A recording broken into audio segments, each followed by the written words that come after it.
Hey, welcome back to NBC5. Getting out and about for this Wednesday morning. We've got some nice conditions across the area, sitting at 56, 1 degree shy of yesterday morning at this hour. Wind speeds are calm out there and a nice clear sky. We did have some of the low clouds developing yesterday morning before clearing out pretty quickly before lunchtime, and we're going to stay clear of the cloud cover here for this morning. We're seeing air quality much better out there as well. Most of us are all good. Cave Junction, the only one that's a little bit above the good levels, getting into the moderate levels for them.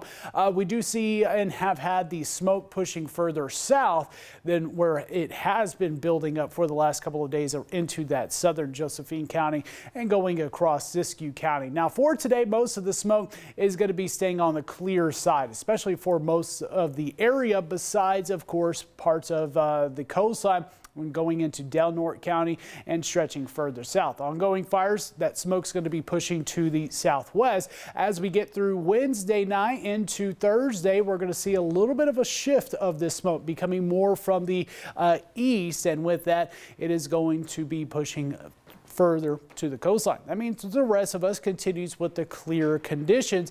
We might even continue to see this filling in as we're getting into the later half of this week, Friday, Saturday, and Sunday. That's something to watch out for this weekend.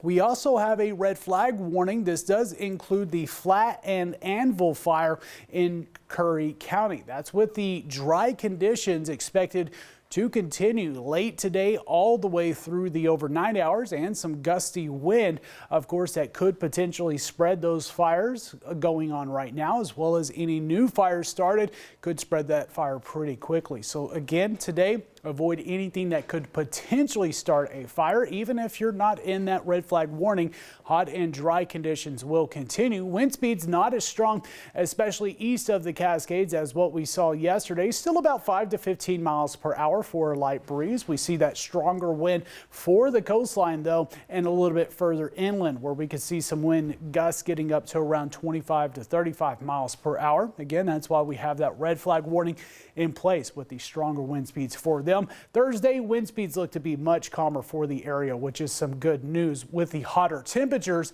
expected for the next few days. We start that warming trend today with the mid and upper 80s, potentially getting to around 90 degrees this afternoon, upper 70s, lower 80s out east of the Cascades. And we're looking at 70s continuing for the coastline. Brookings potentially getting closer to 80 degrees for this afternoon. And yes, we are going to be getting hotter. In fact, going to be nearing some triple-digit heat as we're getting in through the rest of this week, even into Saturday. And then we'll start a cool down. Cold front moves through on Monday. Timing of that front is a little bit questionable. For now, we're still a ways out, but we might even see some cooler temperatures into Monday. You see that continuous drop into Tuesday as well. So for the next few days, well above the seasonal high, but we look to return to that, if not dip below it, into the later half, into the start of next week. So ridge of high pressure builds into the northwest and keeping not only our area, but the northwest hot here for the next couple of days. It pushes out to the east. Next storm system builds into the start of next week. This does bring a potential for some rain, but it doesn't look to be all that great for a lot of our area. You'll see a slight chance maybe for a few light showers late Monday and more wind starting Sunday and Monday with that cool down. But sunshine and hot and dry for the next few days.